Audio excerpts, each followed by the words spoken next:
I'm Sebastian St. James. Today we're going to answer the question, what are shares in a company and why you can earn more money than Elon Musk? It's a true story. First of all, let's set you a scene.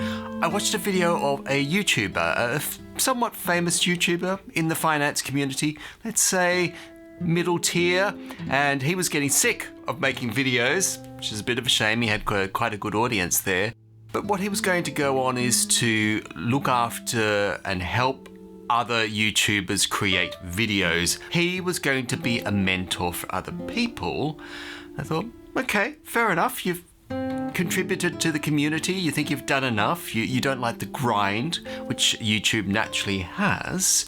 And so you want to back off, be a producer. But then he talked more about his investing in other YouTubers. So what he would do is he would give them loans, give other people loans outside of YouTube. Some small businesses, he would give some loans. Obviously, he had a bit of money behind him. But then I thought to myself, well, okay, it sounds interesting. You've got all these people with business ideas. You're providing the funding for them. You're sort of, trying to help them, give them some ideas and some tips along the way as well. But then I thought, would I do the same thing? And do you know what? I thought, no, I wouldn't, because the highest risk for my money is to put it with people who have good ideas but don't have experience. And the fact that they need your help, potentially, to get their business off the ground and to make it grow, tends to suggest to me risk and double risk. And that's not the area I want to be in personally. So where do I want to invest? If I've got some spare cash, maybe I've got a few thousand, maybe I've got a few 100,000. Where am I going to put that? Well, I'm going to put that in proven track records. So if Tim Cook from Apple comes to me and says, Sebastian, look, we have a new iPhone. It's the iPhone 77. Yes, we've got a plan decades into the future. That's how we make our iPhones. We plan now and do our research. Would you like to put $5,000 into that? You will be rewarded handsomely when we start to sell the iPhone 77s.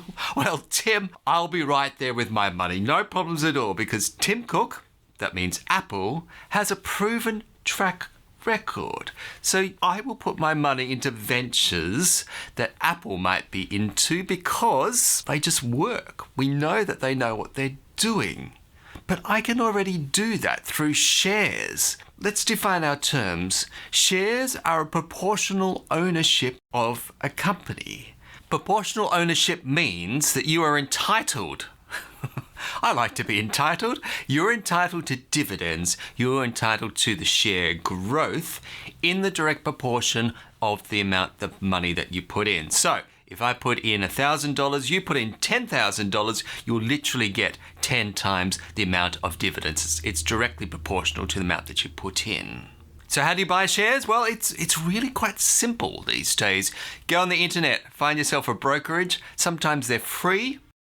Transfer your money over from a bank account and do the research. Make sure you know what shares you should buy. Choose names of companies that you think will be around for decades. None of this fly-by-nighters, none of this brand new stuff.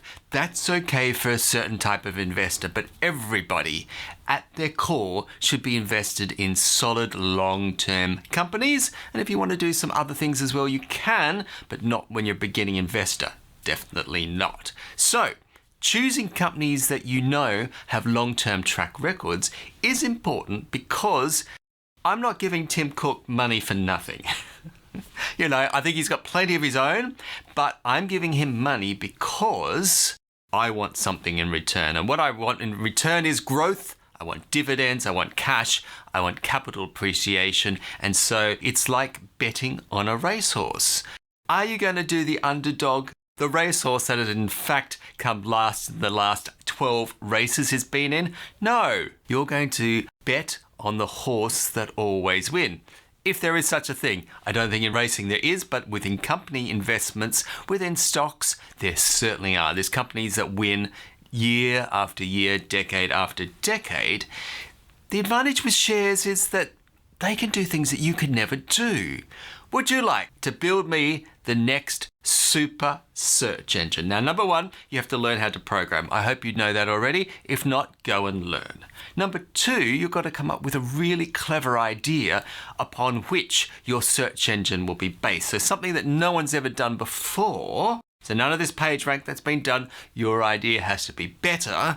Then you have to get server space, racks and racks of computers, and that you have to provide the code to run on that. You've got to get the data. Then you've got to get an audience. You've got to steal audience away from other search engine providers, and you have to be the next hotshot search engine. Are you up to the challenge? No. No, you are not. Sorry to tell you, you're not. But you know what? You don't have to be. You can just have a piece of the action from Google or any of these other wonderful companies that you see around you that you think, they're doing so well. Maybe it's Coca-Cola and you think, yeah, there's so many people are drinking their products, or McDonald's, or maybe it's a health food store. Whatever you think of, it's bound to have shares, if it's large enough and it's not privately owned, that you can get a piece of, and you do not have to invent the technology. You don't have to come up with the ideas. Your job is to look and say, yeah, I think you're okay. You are worthy of some of my money. And that's basically how it is. Do you know that you can actually earn more money than Elon Musk? So how do you earn more money than the CEOs? Well, the fascinating thing is that these CEOs do not earn most of their money from their pay packet. Most of these people have much more money coming in through dividends, through share growth, than they ever do out of their pay packet. So if you own enough shares in these companies, you can earn more income than what a CEO could ever get paid. And you don't have to be CEO. You don't have to show up for work. For a lot of people, shares are hypothetical. They're not real, like bricks and mortar, like property. How many times have your parents or grandparents told you things like that? Perhaps you've told yourself that. Well, what's more real than your supermarket who sells real food? So if you own a supermarket, guess what? You own property. What's a supermarket? It doesn't float in the air. Obviously, it's bricks and mortar as well, as are most businesses. The mind shift that you have to make is that shares are not just magical numbers on the internet. Well, they are, but they represent real companies. So when you're buying shares, you're in fact getting proportional ownership. We discussed that before. You're getting real ownership in real businesses. Businesses that make trucks. Businesses that feed you electricity. That give you food, that make cars for you. There's nothing more tangible than these real hard commodities that you're using all the time, and only businesses that produce those things that you use. There's nothing more real in this world. So this mind shift change, where we move away from thinking shares are just some hypothetical numbers to real businesses that are going to last the distance. So your thinking is now on that time scale. Your thinking is on the time scale of 1 year, 5 years, 10 years, 20 years, and this is called investing.